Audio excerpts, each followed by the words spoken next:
still there, believe it or not. You know, it's not a great place, but let's get to the pictures, because I'm sure that's what you guys are more interested in looking at me. But this is probably my books. I just got a quick talk on what I think are the top 10 places to see. Some of them are pretty obvious, some of them aren't, you know, like Detroit. You know, I think everybody needs to go see Detroit. And one of the coolest places I really think everybody needs to see is the Ford Rouge plant. It was the largest factory under one, not really one roof, but it was the largest factory complex ever constructed, dating back to the 20s. And when you see that thing, it's just marveling that how large it is. And you can actually take tours of the Ford Rouge plant through the Henry Ford Museum in Greenfield Village. So if you're ever at Henry Ford or Greenfield Village, sign up for the Ford Rouge plant tour, so I'll give you a quick tour. Kayaking access and canoeing access. It's one of the best places in the state. There's all kinds of little bays and harbors you can paddle for an afternoon. There's also a lot of other sites around there, a lot of hiking you can do, some rock climbing for kids and adults. One of the neat trips up there is just to drive up to the top of Brockway Mountain outside of Copper Harbor. And it was funny because when I was staying up there for the book, you can't get cell phone service in Copper Harbor. Also in the Keweenaw is the town of Calumet, which I don't know if anybody, you guys are familiar with it, but it was once one of the largest cities in Michigan back in the 19th century. And there were like, I don't know, I've read estimates up to 60,000 people living up there.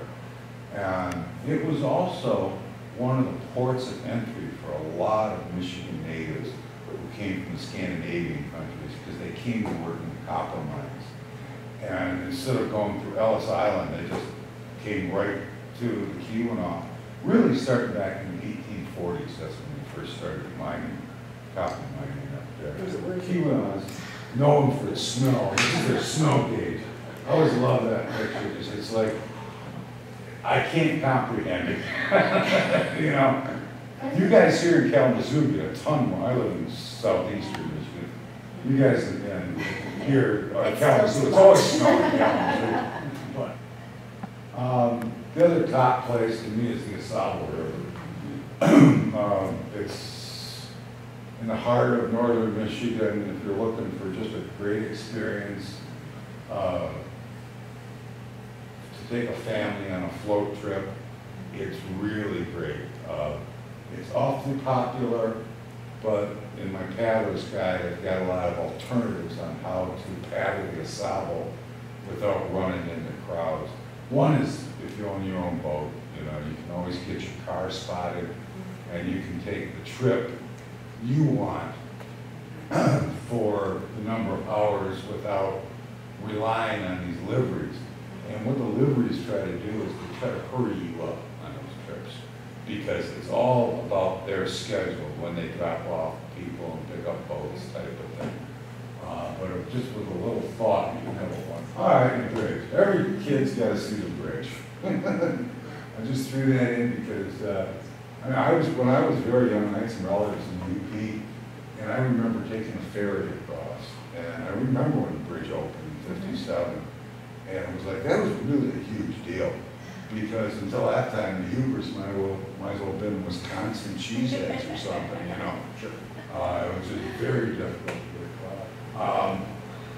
This looks like a desert, I know. It's the Grand Sable Dunes. I didn't put it in with the Upper Peninsula stuff, but it's a real remote place. It's not too hard to get to. But you can find some real solitude there for the day. You just won't bump into people. It's like, if you're looking to get away from folks, you don't have to go back to the farthest reaches of Michigan. You can just walk away from the parking lot for about 200 yards, and you won't see a soul all day. You know, it depends where you're at. You know, I do a lot of fly fishing, and I don't know how many campgrounds I park in, walk 25 yards, get in the river, never see a soul all day, and all hear people yelling for bologna and potato chips all day long, you know. There's more than Grand Sable, because I just put these in for impact into the sky. It'll look like this all day instead of the beach. Constantly changing skies. Another room will pick up